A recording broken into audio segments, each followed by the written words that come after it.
Mesdames et messieurs, bonjour. Bienvenue au Printemps des cimetières. Toi qui marches dans l'allée de ce cimetière, toi dont le cœur est serré et l'esprit est ailleurs. Tu penses à tous ces mois, tous ces jours, toutes ces heures, passées sous l'emprise de la guerre et de la peur. L'histoire se déroule comme dans un film dans ta tête. Tu cherches à comprendre, mais te heurtes à des peut-être. Hélas, tu ne nous vois pas. Pour toi, nous ne sommes que des croix. Malgré la douleur qui nous affligeait, l'envie de servir notre pays nous tiraillait.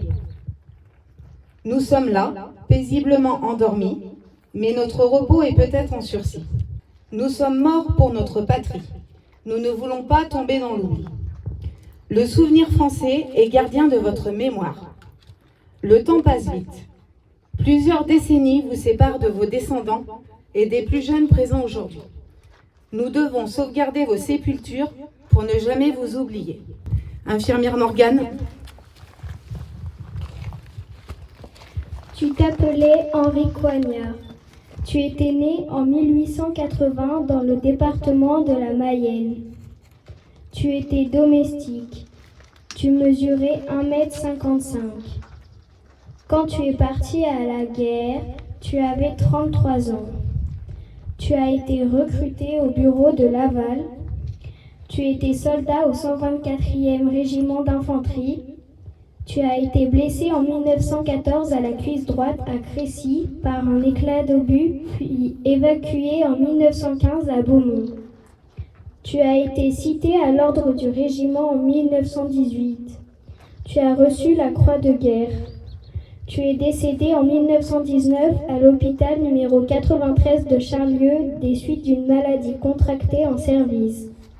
Tu n'as jamais revu ton épouse Marie-Louise. Tu es mort pour la France. Infirmière Manon. Tu t'appelais Auguste Broutin.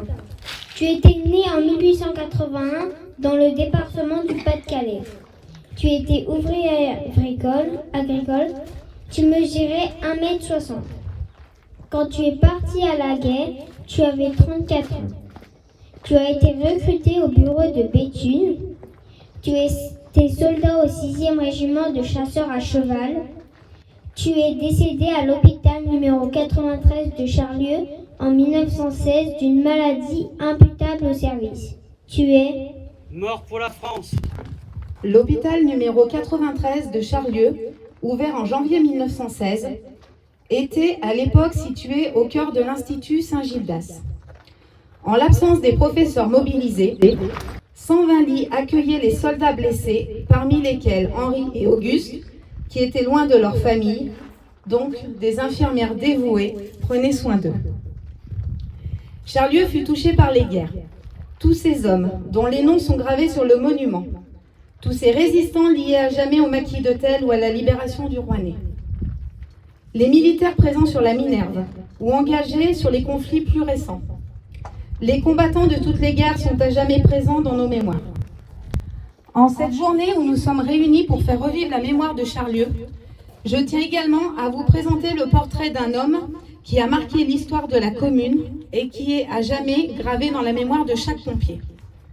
Un combattant du feu, mort dans l'exercice de ses fonctions, auquel les habitants rendent régulièrement hommage. Une stèle en son honneur a été érigée au sein de la caserne des sapeurs-pompiers. Tu t'appelais Maurice Palot. Tu étais né en 1931.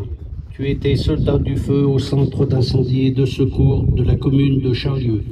Tu avais 35 ans quand tu es parti combattre l'incendie des Tuileries de Pouilly-sous-Charlieu. Tu étais en service commandé quand le feu t'a emporté, loin de ton épouse Denise et de la grande famille des pompiers. Ton courage et ton dévouement ont été reconnus par les supérieurs. Tu es porte-drapeau souvenir français en cœur. Mort au feu.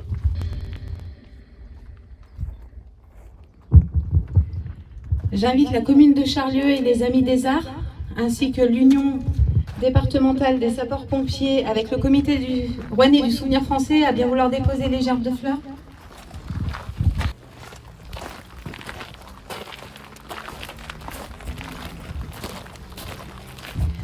Dépôt de gerbes de la commune de Charlieu, accompagné des Amis des Arts.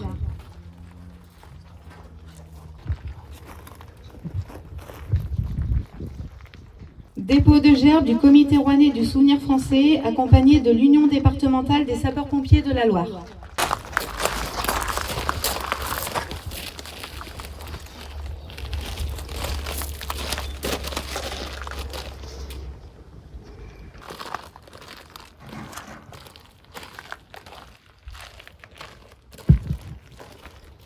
En l'honneur et en mémoire de tous ces enfants de Charlieu et du Rouennais, morts pour la France ou dans l'exercice de leur mission, je vous demande d'observer une minute de silence.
Alors, au nom de la municipalité de Charlieu, dont j'excuse d'ailleurs l'absence du premier magistrat Bruno Berthelier qui était retenu à l'extérieur, nous sommes fiers aujourd'hui d'accueillir à Charlieu cette belle cérémonie organisée de main de maître par le Souvenir français et qui s'inscrit dans le cadre du Printemps des cimetières. Je ne voudrais pas terminer mon propos sans rappeler que la paix reste fragile. C'est pas à vous que je vais l'apprendre. L'actualité nous rappelle que nous vivons dans un monde incertain où cette paix n'est jamais acquise. Alors, notre devoir de mémoire commande que le souvenir des exploits de nos combattants charliandins, que la force des valeurs qu'ils ont illustrées, nous aide à rester debout, en femmes et en hommes libres, vigilants et déterminés. C'est là tout le sens de notre présence aujourd'hui dans ce lieu de mémoire, aux côtés de nos héros. Je vous remercie.